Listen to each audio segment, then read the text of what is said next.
Universe collapsed, alone. Welcome to hell. Ketamine trip report from Arrowhead. Published on February 17, 2018. Posted by Pascal. Gender, male.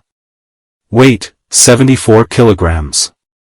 Background, first and last ever experience with ketamine.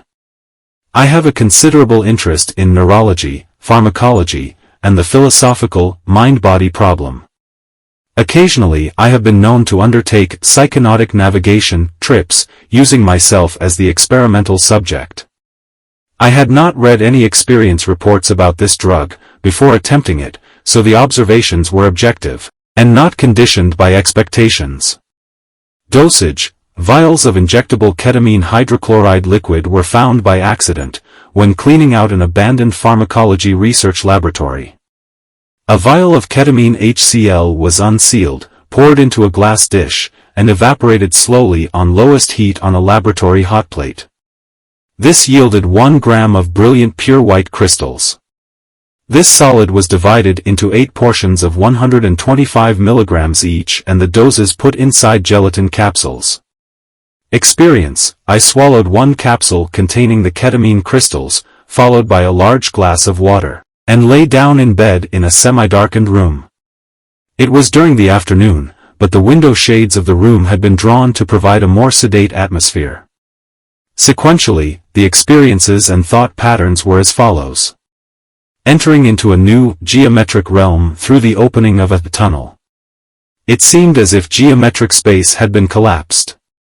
And I had entered a place in which white parallel lines on a dark background receded towards infinity, like toward a vanishing point of convergence on the horizon. I had heard anecdotally that some friends of my sister liked to use ketamine recreationally, and I had also heard the expression, K-hole, so I thought to myself, that must be where I'm headed.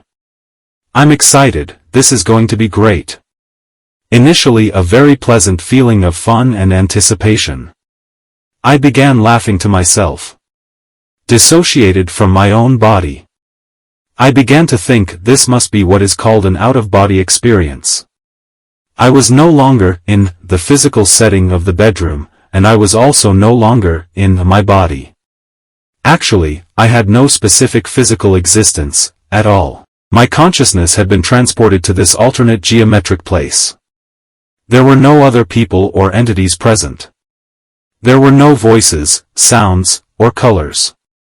Very monochromatic experience, similar to being in a dark tunnel. Terror begins to set in. I had lost sense of the passing of time, and had no way to gauge how long it had been since taking the ketamine, nor how long the K-hole experience would last.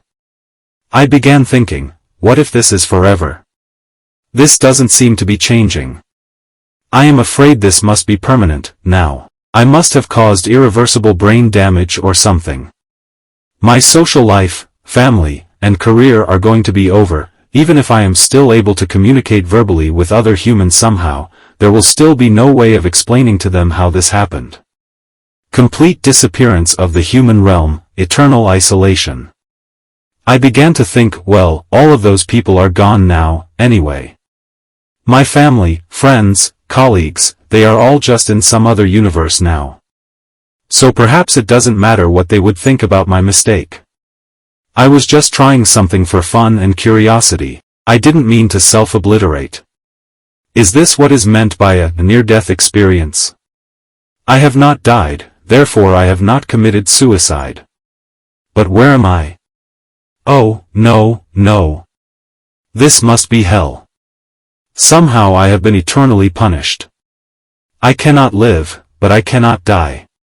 This must be what is called hell. 5. Re-emergence in physical reality, but detached from my body. Suddenly I found myself on the floor of the bathroom of the apartment, vomiting into the toilet. So what had happened was, the oral dose of ketamine crystals had become nauseating, and somehow subconsciously my mind had ordered my body to get up out of bed, rush to the bathroom, and kneel down on the floor so as to contain the vomit in the toilet bowl. That is a complex series of actions, based on a rational decision. But all of that was completely blacked out, I had no control over it. That aspect also was terrifying. 6. Mixture of sickness and relief.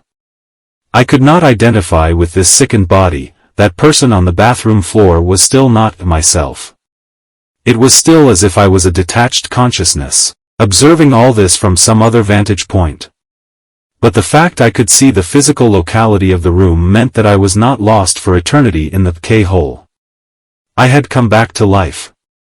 And in reality, vomiting up the contents of my stomach probably reduced the duration of the trip, because a lot of the ketamine was spat out before entering the bloodstream.